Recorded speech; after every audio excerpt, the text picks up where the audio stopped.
இந்தியாவிலேயே அதிகமாக சம்பளம் வாங்கும் நடிகர்களாக ஷாருக் கான், விஜய், ரஜினிகாந்த், அல்லு அர்ஜுன் உள்ளனர். அந்த வரிசையில் பிரபாசும் இணையப் போவதாக கூறுகின்றனர். பல ஹாலிவுட் நடிகர்களுக்கே 200 கோடி சம்பளம் என்பது இன்னமும் எட்டாக்கனியாக உள்ளதாக கூறி வரும் நிலையில், ராபர்ட் டவுனி ஜூனியருக்கு உலகிலேயே எந்தவொரு நடிகரும் வாங்காத சம்பளத்தை மார்வெல் கொடுத்திருப்பதாக கூறுகின்றனர்.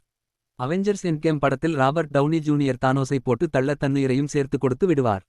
விஜய் சேதுபதியின் மோசமான டப்பிங்கையும் மறந்து ரசிகர்கள் அயன்மேன் மரணத்திற்காக கண்ணீர் சிந்தியபடியே தியேட்டர்களை விட்டு வெளியேறினர். இனிமேல் மார்வெலில் அயன்மேன் கதாபாத்திரம் வராது என்று கூறப்பட்ட நிலையில், ராபர்ட் டவுனி ஜூனியரை மல்டிவெர்ஸிலாவது உயிரோடு கொண்டு வாங்க என மார்வெலிடம் ரசிகர்கள் வைத்த கோரிக்கை தற்போது டாக்டர் டூம் கதாபாத்திரமாக ராபர்ட் டவுனி ஜூனியரையே அவெஞ்சர்ஸுக்கு வில்லனாக மாற்றியுள்ளது. மார்வெல் படங்களிலேயே அவெஞ்சர் படங்கள் தான் அதிக வசூல் ஈட்டின.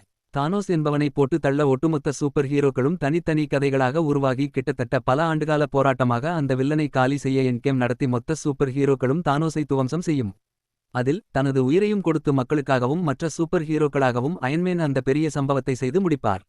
அவெஞ்சர் ஹீரோக்களிலேயே கேப்டன் அமெரிக்கா, தோர் போன்றவர்களுக்கு ரசிகர்கள் அதிகம் என்றாலும் அயன்மேனுக்குத்தான் அதிகப்படியான ரசிகர்கள் இருந்தனர் என்பது குறிப்பிடத்தக்கது. அயன்மேன் உயிரிழந்த நிலையில் வோல்வரினைப் போல வேறொரு மல்டிவெர்ஸில் இருந்து அயன்மேனை கொண்டு வந்தால் அதே போல போர் அடித்து விடும் என்பதால் அவரது கதாபாத்திரத்தை மாற்றி டாக்டர் டூம் எனும் வில்லனாக அவெஞ்சர்ஸ் டூம்ஸ்டே படத்தில் டாக்டர் டூம் கதாபாத்திரத்தில் அயன்மேனை களமிறக்கப் போகிறது மார்வெல். சமீபத்தில் காமிக்கானில் நடைபெற்ற நிகழ்ச்சியில் மாஸ்கை கழட்டி ராபர்ட் டவுனி ஜூனியர் என்றி கொடுத்தது ஒட்டுமொத்த உலக ரசிகர்களையும் வியப்பில் ஆழ்த்தியது.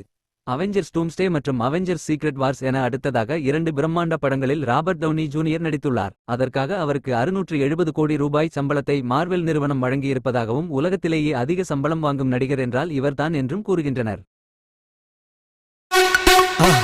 மறக்காம சர்ப்ரைஸ் பண்ணுங்க. தேங்க்யூ.